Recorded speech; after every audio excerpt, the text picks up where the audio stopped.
Today we're going to pre-trip the wheels of the bus. Yes, starting with the front tire over here. The front tire is securely mounted. It is not worn, torn, cut, or frayed. It has no soft bulging spot outside that could indicate possible damage inside. It cannot be recapped, regrooved, or retreaded.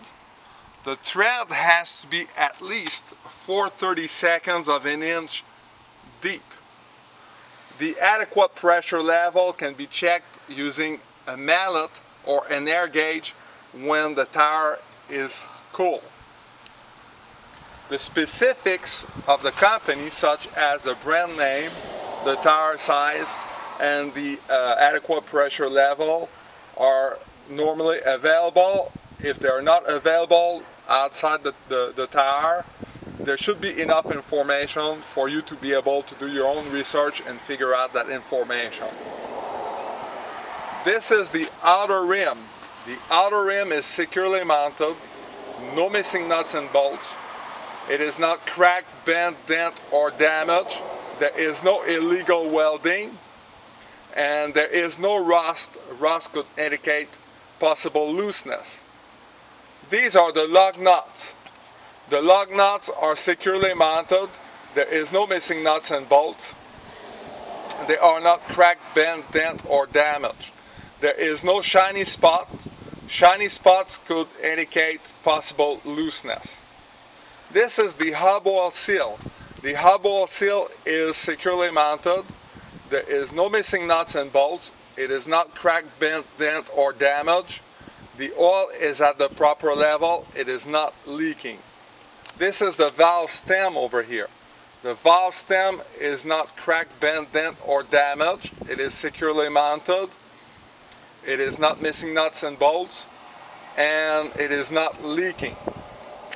This is the mud flap right behind the front wheel. The mud flap is securely mounted. There is no missing nuts and bolts. It is not worn, torn, cut, or frayed. Let's move to the back wheel or the rear wheel. In fact, when we look at the back, there are two wheels on each side of the bus, like this over here. And the wheels have to be evenly spaced with, proper adequate space in between the wheels, with nothing wedged inside the space, nothing obstructing the space. Otherwise, that could be a possible fire hazard if the tires touch or the wheels touch each other. In this case, we see that there is nothing that obstructs in the middle. The tires are not worn, torn, cut, or frayed. They are securely mounted. There is no soft bulging spot outside that could indicate possible damage inside.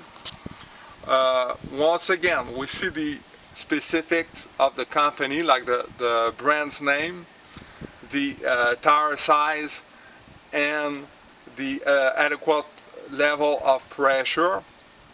If all of this is not available, again, you can research and figure out. There should be enough information for you to figure this out.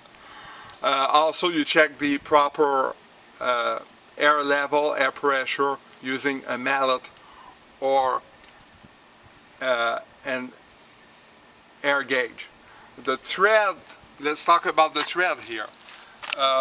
In this case, and that's the difference with the front wheel, the tire can be regrooved, recapped, or retreaded, and the tread has to be at least 2/32 of an inch deep. We see over here the outer rim. The outer rim is securely mounted. It is not cracked, bent, dent, or damaged. No missing nuts and bolts. It is not. There is no rust that could indicate possible looseness. These are the lug nuts. The lug nuts are securely mounted. There is no missing nuts and bolts. They are not cracked, bent, dent, or damage, and there is no shiny spot. Shiny spots could indicate possible looseness. The hub oil seal is over here. The hub oil seal is securely mounted, no missing nuts and bolts. It is not leaking. The oil is at the proper level. It is not cracked, bent, dent, or damaged. The valve stem is securely mounted, no missing nuts and bolts. It is not leaking. It is not cracked, bent, dent, or damaged. This is the mud flap over here, right behind the back wheel. It is securely mounted. There is no missing nuts and bolts. It is not worn, torn, cut, or frayed. I have a question. Yes, Do the wheels on the bus go round and round? all the time. If 3Kers ride on your bus, that will remind you on a regular basis. Thank you.